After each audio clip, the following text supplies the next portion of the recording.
જામનગર જિલ્લાના ધ્રોલ ગામે દેશભરના મુસ્લિમ સમાજના ધર્મગુરુઓની હાજરીમાં એક સેમિનાર યોજાયો હતો, જેમાં આતંકવાદીઓ સુન્ની મુસ્લિમ સમાજને બદનામ કરે છે તેવું પણ તેઓએ કહ્યું હતું.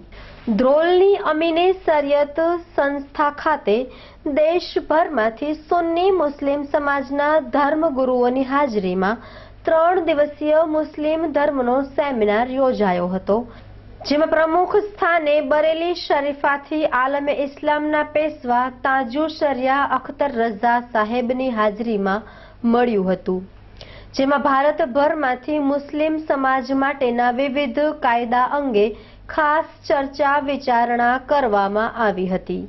ભારત સહિત વિશ્વભર માટે આજે આતંકવાદની પ્રવૃત્તિ છે, ત્યારે આતંકવાદને કેમ નાથી શકાય, વિશ્વભરમાં એવો સંદેશ ફતવો બહાર પાડશે.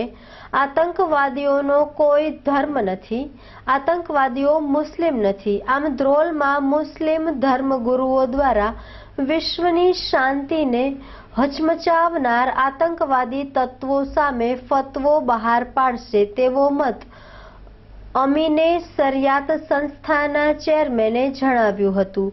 મુસ્લિમ સમાજના આગેવાનોએ એવો પણ મત વ્યક્ત કર્યો હતો કે સુન્ની મુસ્લિમ સમાજના કુરિવાજોને દૂર કરવા પણ આ મુસ્લિમ ધર્મગુરુઓ નવો રાહ બતાવશે.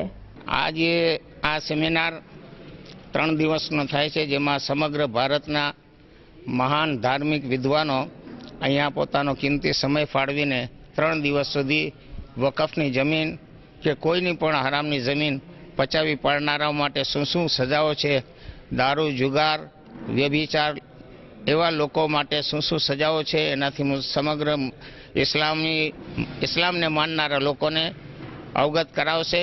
આને ખાસ કરીને ISI, જૈશે મોહમ્મદ, તાલિબાન આવા આતંકવાદી તત્વો છે, જે સિમી વગેરે, આવા તત્વો મુસલમાન નથી. મુસલમાન તો મુસલમાન પણ ઇન્સાન પણ નથી. આવો પેગામ દેવા માટે ખાસ કરીને બરેલી શરીફથી અમારા સમગ્ર આલમે ઇસ્લામના સુન્નિયતના પેશવા હુઝુર તાજુ શરિયત અહીં તશરીફ લાવ્યા છે, અને એમની સહીથી આ ફતવો આખા સમગ્ર વિશ્વમાં જશે કે અમે આ આતંકવાદી તત્વોને વખોડીએ છીએ. 3 દિવસની મહત્વની ચર્ચામાં વકફની મિલકતો છે, મુસ્લિમો માટેના કુરિવાજો જે મુસ્લિમોમાં સ્થાપેલા છે, એના માટે મુસ્લિમ ધર્મમાં શું શું આદેશો છે, શું શું સજા છે, એ અંગેની આપલે થશે.